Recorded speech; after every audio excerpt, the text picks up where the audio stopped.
Fait que c'est ça, tu me disais que t'es arrivé quand même tout récemment au Québec ou plus à Montréal ou vraiment au Québec, là? À Montréal.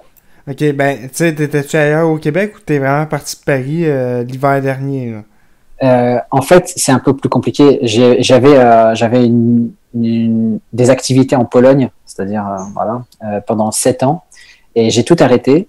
Et je voulais revenir à l'humour, donc je suis passé par la France quelques mois pour Ok. organiser ma venue ici, et je suis venu. Donc j'ai fait un petit stop à Lille, pas à Paris, mais à Lille, pendant 4 5 mois. J'ai organisé mon séjour ici, et après je suis venu, et il y avait toutes ces histoires de pandémie pendant que j'organisais mon truc, donc j'étais un peu en stress, je savais pas comment ça allait se passer. Et quand je suis arrivé, ben, 2 jours plus tard, c'était plus possible de voyager, donc je me suis retrouvé bloqué ici. Ouais. Squeezé. Mais j'ai une question rapidement. Quand tu dis Lille, c'est-tu Oui. l'île de Paris ou... Non, c'est Lille, c'est une ville qui s'appelle Lille, ça Ok, s'écrit ok. L-I-2-L-E. C'est la capitale du nord de la France. Ok. Là, tu viens d'ajouter tellement à ma culture que... T'as vu ça un peu? Comment? T'as vu ça un peu? Je suis utile, hein? Je suis drôle et utile, non? Ouais, ben, tu sais, c'est un beau mariage entre la comédie et joindre l'utile à l'agréable. Ouais, c'est ça. C'est le C'est... but. C'est le but. Non, mais je veux savoir, là, tu t'es envenu. T'avais en tête de te lancer en humour ou peut-être de reprendre l'humour. Mais Oui, à reprendre. pourquoi Montréal? J'ai fait de l'humour il y a à peu près 20 ans, déjà, Ok. à Paris. À l'époque, j'en avais fait 7 ans, à peu près 7 ans, et j'ai arrêté parce que j'ai une famille, tout ça, donc il fallait que je fasse de l'argent, tout ça, donc c'était cool, ça a marché, mais pour une personne, pas pour une famille. Et j'ai tout arrêté pendant à peu près 14 ans.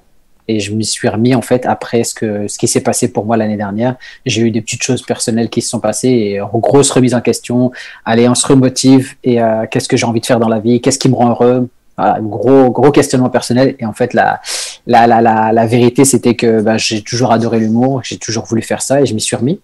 Et Montréal s'est tombé comme une évidence parce que je voulais pas repartir à Paris parce que j'ai Ok. commencé avec des gens à l'époque qui aujourd'hui, bah, c'est des gros noms de l'humour en France.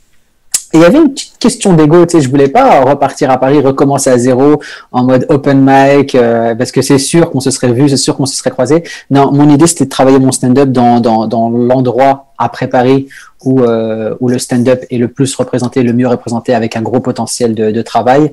Et l'évidence c'était Montréal. Une ville de région en France, c'était un peu compliqué parce que il n'y a pas assez d'audience, il n'y a pas assez de gens, il n'y a pas assez de public. Et juste après Paris, pour moi, la deuxième ville en stand-up francophone, c'est peut-être même la première parce qu'en termes de niveau, pour avoir fait les deux, je peux dire que à Montréal, eh ben, le niveau est plutôt élevé. Et donc voilà, c'était une évidence venir à Montréal et pas loin de New York, la ville du stand-up. Enfin, toutes ces choses ont fait que pour moi, Montréal, Ben, c'était évident.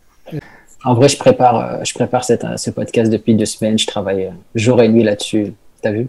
ouais, ben c'est ça. Ce qu'on sait pas, même moi je le savais pas. T'es un planteur de ton bord, là.